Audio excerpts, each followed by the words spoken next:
네, 안녕하세요. 2021년 7월 2일 금요일 뉴스 브리핑 시작합니다. 와우. 네, 저도 이제 이번 주말 지나고 월요일 되면은 이제 자가 격리는 해제고요. 네, 아마 12시에 해제니까 오후에는 제 이제 본연의 또 임무들을 하러 가겠네요. 오늘 방송하고요. 월요일 날 오전, 그러니까 뉴스 브리핑만 녹화로 하고, 예, 나머지는 다 이제 정상적으로, 화요일부터는 아마 정상적인 뉴스를 할 수 있을 것 같습니다. 아울러서, 네, 그리고 그날, 화요일 같은 경우는 빠세 상담소도 있죠? 상담 내용 올려주세요. 예, 되도록 좀 많이 말씀을 드릴 예정이고, 박유련 팀장님과 또 열심히 또 한번 답변 드리도록 하겠습니다. 아무튼 이렇게 자가격리 하는 동안에도 이 방송 들어주시고 좋아요도 눌러주시고 구독도 해주시고 아무튼 댓글도 해주셔서 너무 감사하고요. 주말 이제 첫 번째 주말입니다. 7월달 날씨가 덥기 때문에 휴가 떠나시는 분들 많을 텐데 좋은 계획 세우시고 좋은 휴가 다녀오셔갖고 에너지 얻으셔서 더 재밌고 행복한 생활 되시면 좋겠습니다. 네, 그럼 금요일자 7월 2일 금요일자 뉴스 브리핑을 한번 시작해 보도록 할까요? 네. 들어오시는 대로요. 좋아요 좀 꼭꼭 눌러주세요. 이게 녹화라고 해서 안 누르시면 안 됩니다. 무조건 꼭꼭 눌러주시면 좋을 것 같고요. 주변 분들한테도 많이 좀 추천해 주시면 좋을 것 같습니다. 저는 뭐 이렇게 있지만 그 기자들한테 전화는 계속 오고요. 인터뷰는 계속 하고 있고 뭐 자문할 것들 다 하고 있고요. 정상적인 생활은 거의 다 하고 있는 것 같습니다. 아무튼 제 나름대로는 열심히 또 대외적인 활동하고 있으니까요. 이렇게 생방송으로 뉴스 브리핑만 하지 못할 뿐이지 나머지 생활들은 하고 있으니까 너무 걱정하지 마시고 네, 다음 주부터는 네, 정상적인 생활로 방송으로 찾아뵙도록 하겠습니다. 네, 그럼 바로 시작해 볼까요? 매일경제신문 지면 뉴스입니다. GTX에 올라탄 수도권 집값 인천 아파트 9년 내 최고 상승이다. 와우. 교통수의 기대감에 신고가 행진이고요. 주간 상승률이 0.57, 올 들어서 11%라고 하는데요. 이건 한국부동산원 그 수치고요. 서울, 경기도 역시 상승세 지속하고 있다. 안양, 동안구 0.99% 올라 존재감을 드러내기 시작했다라고 하는 것들이죠. 이제 보세요. 지금 이제 좀 중하위권 지역이 많이 올랐고, 그러면 중상위권 지역 올라갈 거고, 이제 상위권 지역으로 온다고 말씀드렸죠. 이렇게 도르래가 아니라 이렇게 뭐랄까요? 그 시소가 올라갔다 내려갔다 올라갔다 바이킹처럼 그렇게 될 거란 얘기죠. 그래서 아마 요 다음 단계인 또 어느 지역들이 조금 더 관심을 가져야 되는지 제가 멤버십 특강을 통해서 그건 또 풀어드리도록 하겠습니다. 아무튼 GTX 호재 때문에 인천 가격이 많이 올랐다고 하는데요. 단순히 GTX뿐만이 아니고요. 인천이 살기 좋아졌어요. 새 아파트도 많이 들어섰고 원래 이제 제가 20여 년 전이죠. 제가 대학생 때 그 당시 남구, 지금은 미추홀구죠. 미추홀구 주안역에서 좀 놀았거든요. 아니, 뭐 노는 사람이라고 날라리가 아니라 놀러 많이 갔다는 얘기고요. 그다음에 뭐 동암역 뭐 이런 데들도 가고요. 그랬었는데 그때만 하더라도 오히려 이쪽에 서구라든지 계양구라든지 부평구보다 원래 그 인천 지역들 있죠. 그쪽이 또 인기가 많았었습니다. 근데 지금은 그 지역들이 인기가 없었던 이유가 신도시가 서울 근교에 더 많이 생긴 거예요.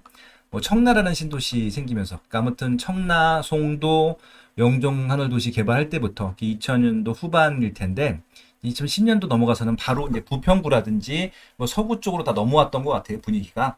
근데 그 동안에 또 여기는 낡았고, 낡은 바람에 정비 사업을 할 수 있게 되었고, 그러다 보니까 남동구라든지, 네, 그리고 남동구와 더불어서 이제 미추홀구, 뭐 연수구 이런 지역들에 새 아파트가 들어서다 보니까 다시 한번 이게 순환이 되는 것들이죠.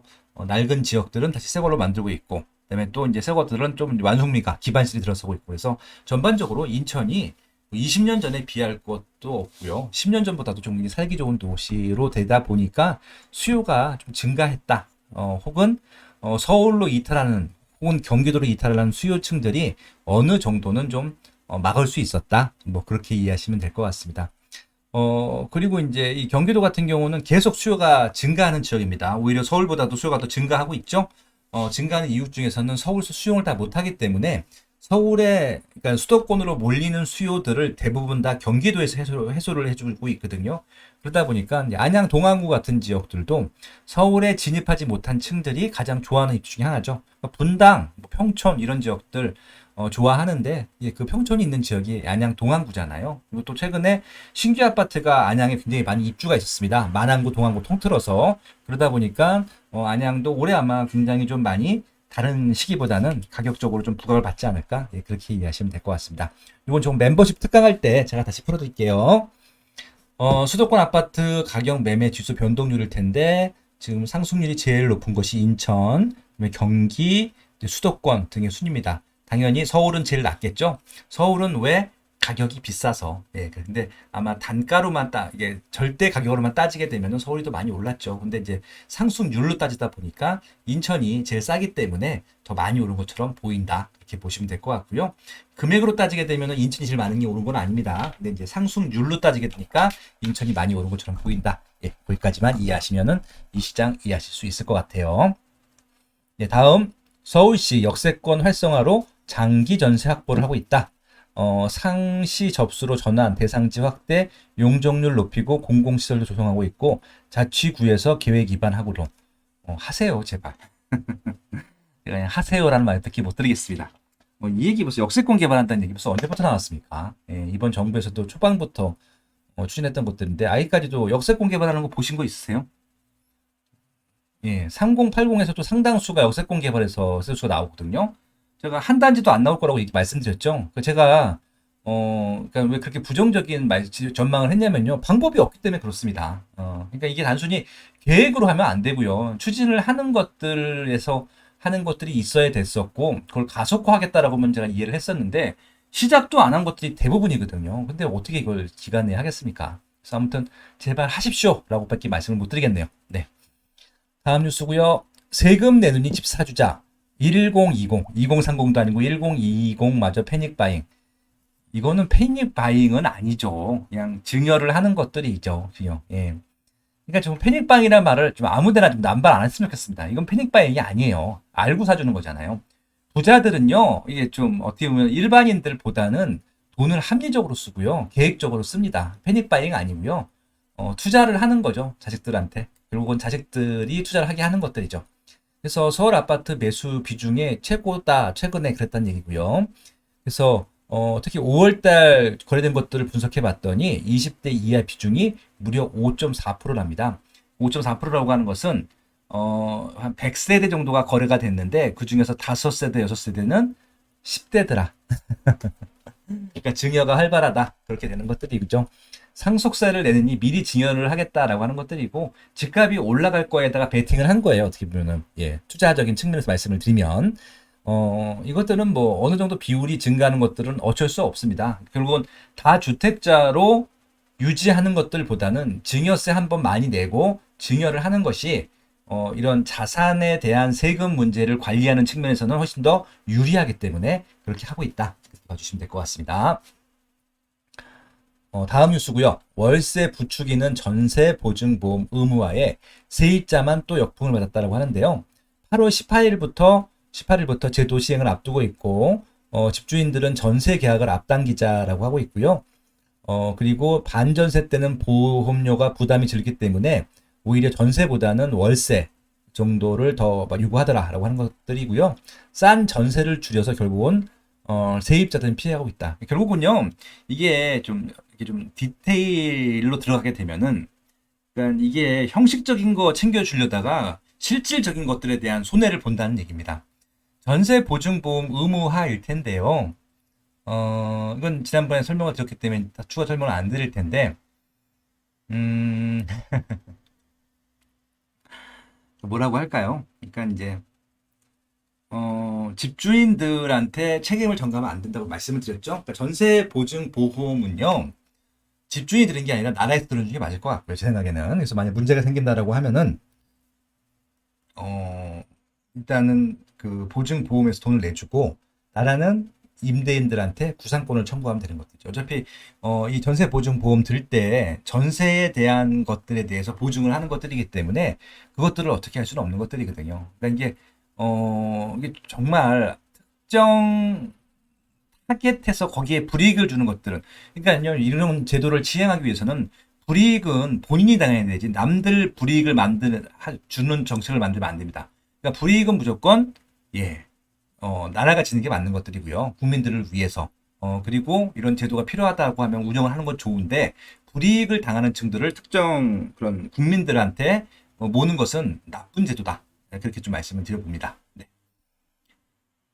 공사 중 유물, 땅 주인 울상, 공평동이 종로구 거기죠? 예, 룰 방끝일 텐데, 얼마 전에 또 뭐 저거, 그, 대한민국 최초의 한글 금속 활자 발견됐잖아요. 예, 그런 것들. 한번 나오게 되면 1년은 공사 못 하거든요. 아무튼, 유적 전면 보전의 공공성을 강화하기 위해서, 시간이 늘어드는데 그것들에 대해서는 용적률을 추가해서 건물은 높아지겠다라고 하는 것들이고요. 센트럴 폴리스 개발 사례비 눈길이라고 하는데 한번 읽어보세요. 뭐 그렇다라고 합니다. 중요한 건 뭐냐면은 이렇게 불이익이 생기는 것들에 대해서는 이런 식으로요. 용적률을 더 주든지 보상을 하는 게 맞죠. 그러니까 제가 말씀드렸잖아요. 국민들이 손해보게 하면 안 됩니다. 선의의 피해자가 생기면 안 되는 것들이잖아요. 근데 이건 유적지 개발 때문에 어쩔 수 없다라고 하면은 돈도 돈이지만 이렇게 시간에 대한 부분들이 굉장히 더 큰 가치가 있는 것들이기 때문에 시간에 대해서는 분명히 어떤 식으로든지 간에 보상을 해주는 게 맞다라고 하는 것들이고요. 여기서는 용적률로 추가를 해줬다라고 하는 겁니다. 제일 좋아하는 것들이죠. 이것들이 좀 적정해야 된다. 그런 말씀을 드립니다. 다음 뉴스고요. 비싸서 못 사 중흥건설 어깃장에 꼬인 대우건설 매각 결국 재입찰. 이 뭐죠? 일단은 중흥건설하고 DS 넥트웍스하고 호반이 입찰을 했는데 중흥건설이 1등을 한 겁니다. 2조 3천억을 써냈는데 2등을 했던 DS 넥트웍스보다 5천억이 더 높대요. 그러니까 이 가격에는 인수 못한다라고 지금 버티기를 하고 있어서 결국은 재입찰을 하자라고 하는 것들입니다. 그럼 이렇게 되면 또 업계에서는 원칙 없이 번복 비판도 있다라고 하는 것들이고 DS 같은 경우는 또 화를 내는 것들이죠. 아무튼 그런데요. 뭐 이거요. 나중 예전에 한국전력 부지 있죠. 지금 GBC 현대자동차 부지.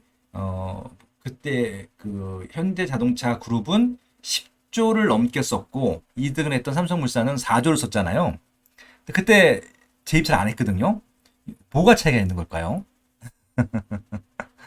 예, 박근혜 정부 때는 재입찰 안 했었는데 문재인 정부 때는 왜 재입찰을 할까요? 좀 이해가 안 가는데 이걸 재입찰을 하나요?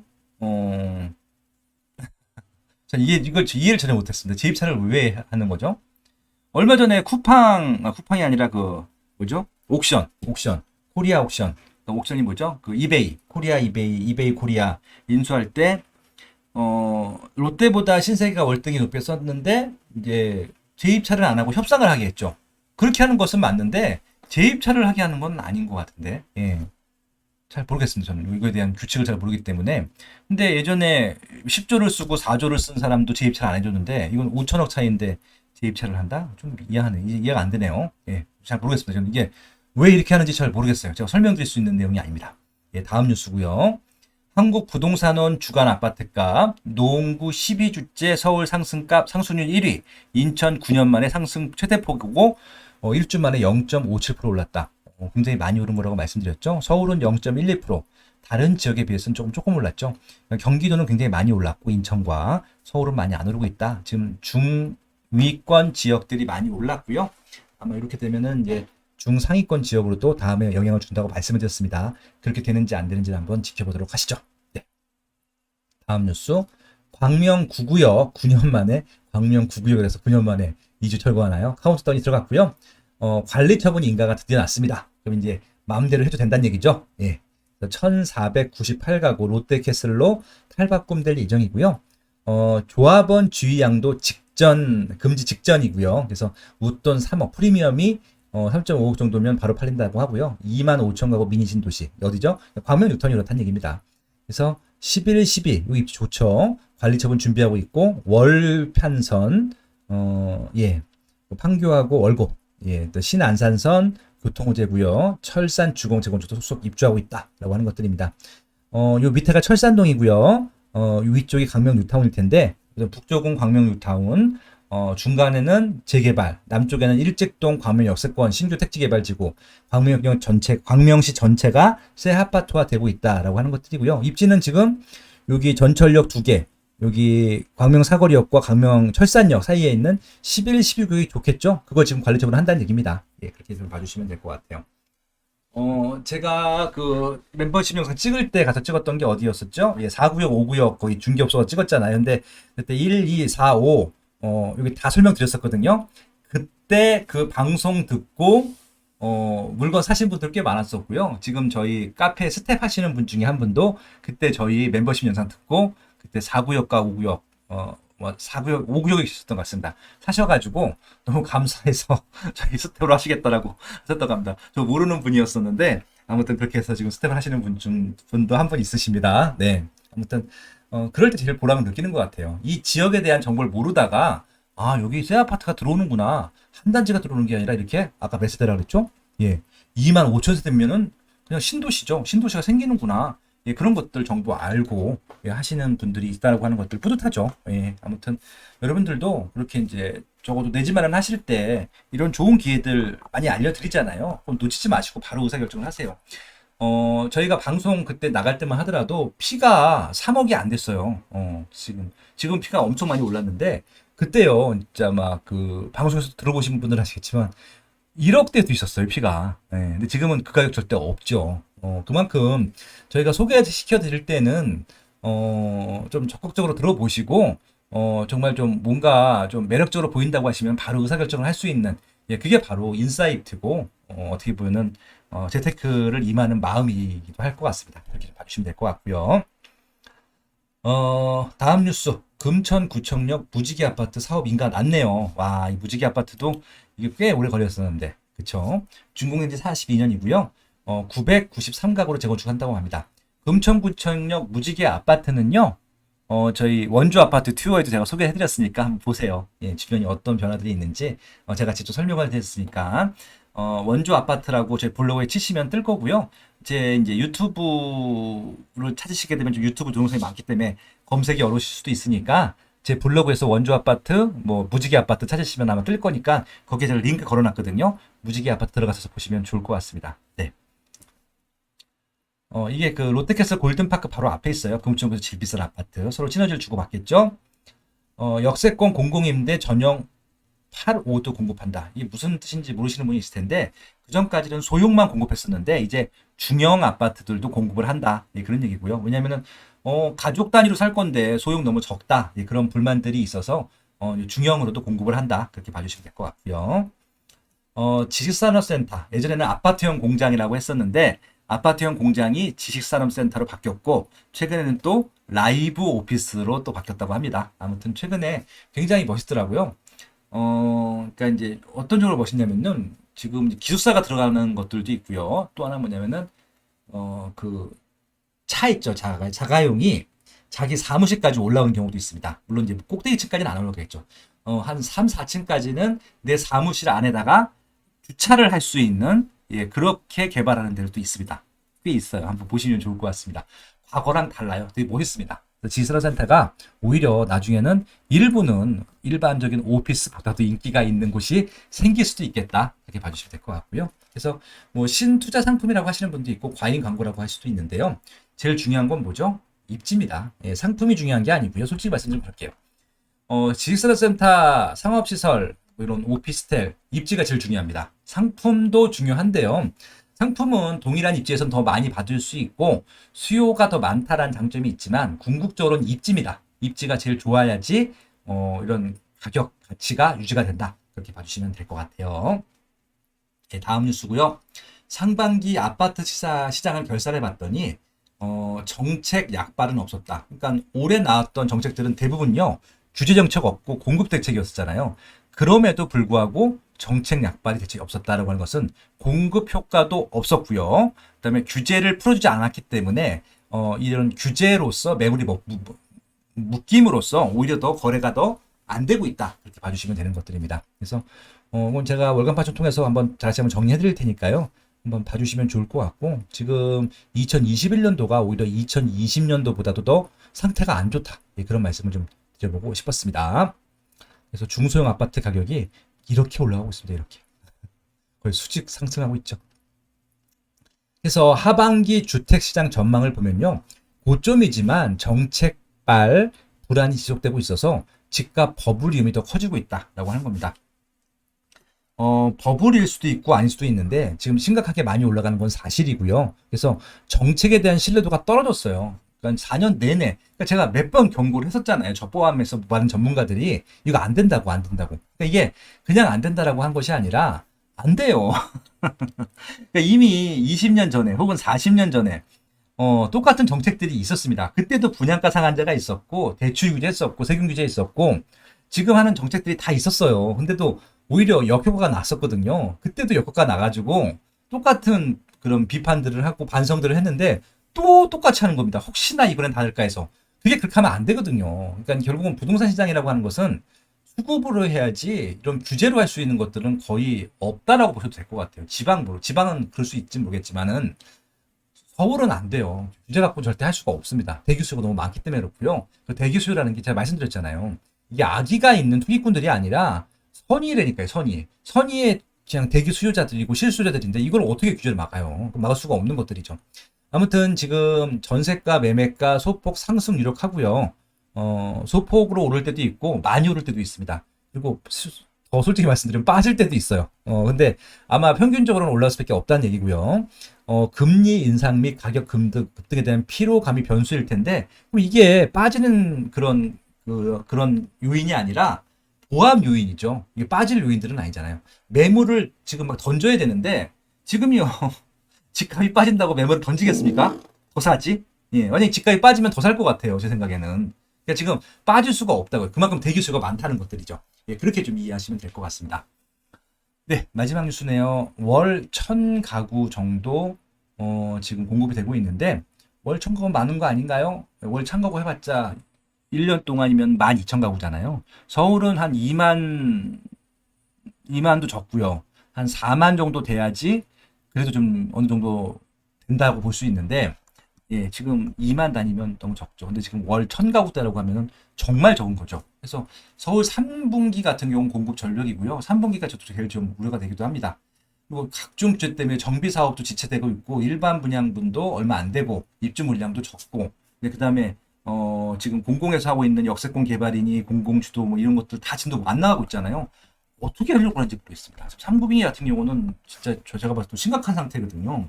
근데 이 3분기도 심각한데 전 내년이 더 걱정이 되는 거예요. 근데 또 이게 대통령 선거랑 지방선거 공약하면서 또 호재들 막 발표할 텐데 그 호재에 대한 또 프리미엄 또 막 반영이 될 거가 아니에요. 그럼 또 단기적인 투기 수요도 몰리거든요. 투자 수요도 몰리고. 그거 어떻게 감당할지 잘 모르겠다는 얘기죠. 그러니까 좀 미리 준비를 했어야 되는데 지난 2년 동안에 시장을 망쳐버렸어요, 정책이.